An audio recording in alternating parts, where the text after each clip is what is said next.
Sir, काल नाना पटोले म्हटले की भाजपचा एक गट असा आहे की जो मुख्यमंत्री देवेंद्र फडणवीस यांच्या विरोधात सक्रिय झालेला आहे. तुम्ही काय सांगता? आज मी पिंपरी चिंचवड येथे आणि पुण्याच्या आमच्या महानगरपालिकेच्या उमेदवारांना त्यांच्या प्रचाराकरता जातो आहे आणि मला विश्वास आहे की पुणे महानगरपालिका आणि पिंपरी चिंचवड महानगरपालिकेचे महापौर हे भारतीय जनता पार्टीचे 2/3 बहुमताने निवडून येतील. आमचा महापौर 2/3 बहुमताने विराजमान होईल असा मला विश्वास आहे. नाना पटोले जे बोलतात ते सिरियस नसतं.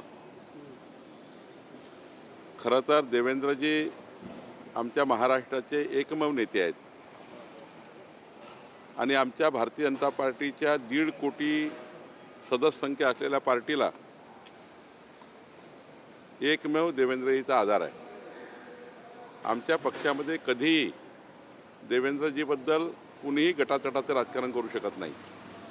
आमची पार्टी देवेंद्रजींच्या नावाने एकच संघ आहे आणि त्यामुळं या कपोलकल्पित बातम्या तयार करून या ठिकाणी काँग्रेसमध्ये जी परिस्थिती आहे त्या परिस्थितीचा विचार करून भाजपामध्ये अशी परिस्थिती आहे असं सांगून त्या ठिकाणी आपलं काँग्रेसमधलं जे छुपं युद्ध आहे ते लपवण्याचा प्रयत्न नाना पटोलेंनी केला आहे. खरं तर आमचे नेते देवेंद्रजी यांच्यासोबत कोणीही गटातटाचं राजकारण करू शकत नाही. आमची पूर्ण पार्टी ही देवेंद्रजींच्या पाठीशी उभी आहेत आणि आमचे एकमेव नेते महाराष्ट्राचे देवेंद्रजी. नाना पटोलेंचा बोलण्याचा ओघ हा सुधीर मुनगंटीवार यांच्याकडे होता. सुधीर मुनगंटीवार यांच्या नाराजीवरून ते असं बोललं होतं. नाही, सुधीर भाऊ जरी कुठल्या कारणाने त्यांचे मतभेद असतील त्यांच्या चर्चेमध्ये, पण सुधीर भाऊ कधीही देवेंद्रजींच्या विषयावर कधीच नाराज राहत नाही. मतभेद थोडे लोकल लेवलचे आहेत, चंद्रपूरमध्ये आहेत, पण त्या ठिकाणी हा देवेंद्रजीच्याबद्दल कधीही सुधीर भाऊनी कुठल्याही पद्धतीने मनभेद केला नाही. कुठलीही पार्टी आमची या ठिकाणी देवेंद्रजीच्या नावाने कधी त्या ठिकाणी कुणाच्याही मनात काही शंका उरत नाही. देवेंद्रजी एकदा बोलले तो अंतिम पक्षाकरता निर्णय असतो आणि त्यामुळं सर्व पार्टी ही देवेंद्रजींच्याच मागे उभी आहे. त्यांनी आमच्या पक्षामध्ये 2 गट कधीच राहू शकत नाही.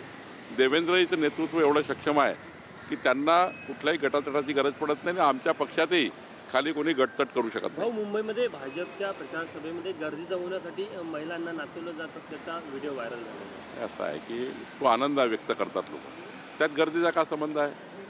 आमच्या प्रचारामध्ये प्रचार आणि प्रसारामध्ये आमच्या महिलांनी आनंद व्यक्त केला असेल, त्यामध्ये एवढं बोलायची गरज काय?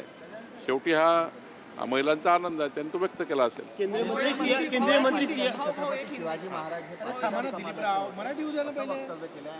कोणी CR पाटील, केंद्रीय मंत्री CR पाटील, शिवाजी महाराज हे पाटीदार समाजात नाही येतात, त्याचा महाराष्ट्रात सर्व स्तरात निषेध होता. थोडा वाद निर्माण झाला. नाही, ते का बोलले, कुठल्या संदर्भात बोलले याबद्दल मला माहिती नाही, पण छत्रपती शिवाजी महाराजांचा इतिहास संपूर्ण जगाला, देशाला, महाराष्ट्राला आणि प्रत्येक हृदयात प्रत्येकाला त्या ठिकाणी माहिती आहे. त्यामुळं ते कुठल्या संदर्भाने बोलले हे मला माहिती नाही. मुख्यमंत्र्यांची मुलाखत होणार आहे, तिकडे ठाकरे बंधूंची मुलाखत आणि मुख्यमंत्री त्या मुलाखतीचं उत्तर आपल्या मुलाखतीतून देणार असं कळतं. नाही, ठाकरे बंधूची मुलाखत मी परवाच सांगितलं की त्यांना लिहून दिलं असेल, त्यांनी त्यांना लिहून दिलं असेल, दोघंही एकामेकाला उत्तर देतील. तिसरं काहीच त्या मुलाखतीत नाही आहे. त्यामुळं फार काही सिरियस त्या मुलाखतीचं कोणी घेत नाही. लोक त्याची उत्सुकता लोकांची संपलेली आहे. ठाकरे काय बोलतील याची उत्सुकता मात्र लोकात नाही.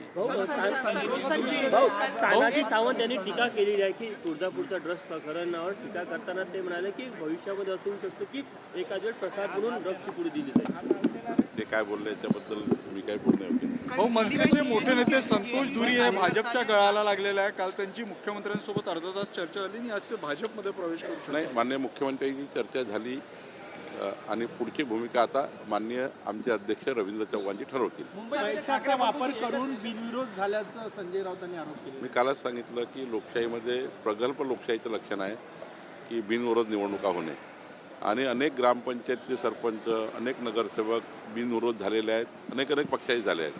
त्या ठिकाणचं स्थानिक नेतृत्व हे किती मजबूत आहे यावर अवलंबून असतं. आणि जनतेला तिथलं स्थानिक नेतृत्वावर विश्वास असतो म्हणून सर्व पक्षाचे लोक विकासाच्या बाजूने कुणाला तरी अनपोज करतात. त्यामुळे मला वाटतं हे जे मला तर वाटतं की जास्तीत जास्त निवडणुका अनपोज झाल्या पाहिजे. जास्तीत जास्त निवडणुकीचा ताण कमी झाला पाहिजे. लोकशाही मार्गाने निवडणुका झाल्याच पाहिजे, पण अनपोज झाल्याचा आनंद मात्र हा चांगलाच असतो. लोकशाहीमध्ये चांगला आहे. तुमच्या नागपुरात किती सभा आहे? तुमच्या नागपूर शहरात नागपूरमध्ये माझ्या 20 बैठका आहेत, 20 सभा आहेत.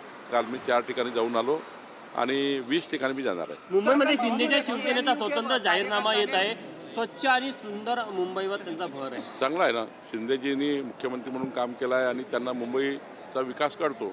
त्यामुळे त्यांचाही जाहीरनामा चांगला असेल.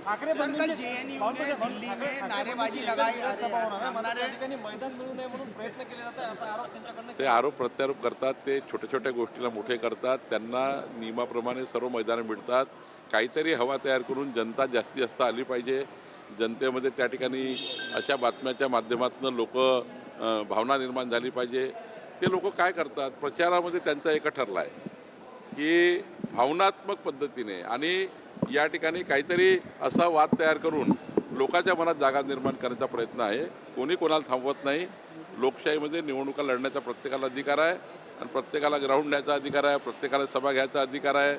विराट घ्या नाही तर छोटी घ्या, टिल्लू घ्या नाही तर मोठी घ्या, पण तुम्ही सभा घ्या, काही फरक पडणार नाही आणि भावनात्मक बोलून काही होणार नाही. विकासाच्या मुद्द्यावर मतं मागितले पाहिजे.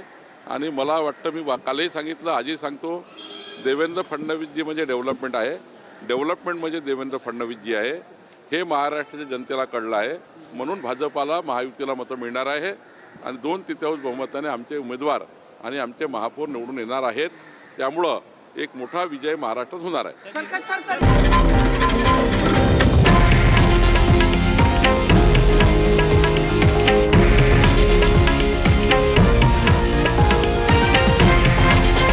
हे आहे देशातील नंबर 1 न्यूज नेटवर्क आणि आपण पाहत आहात TV9 मराठी, एकमेव.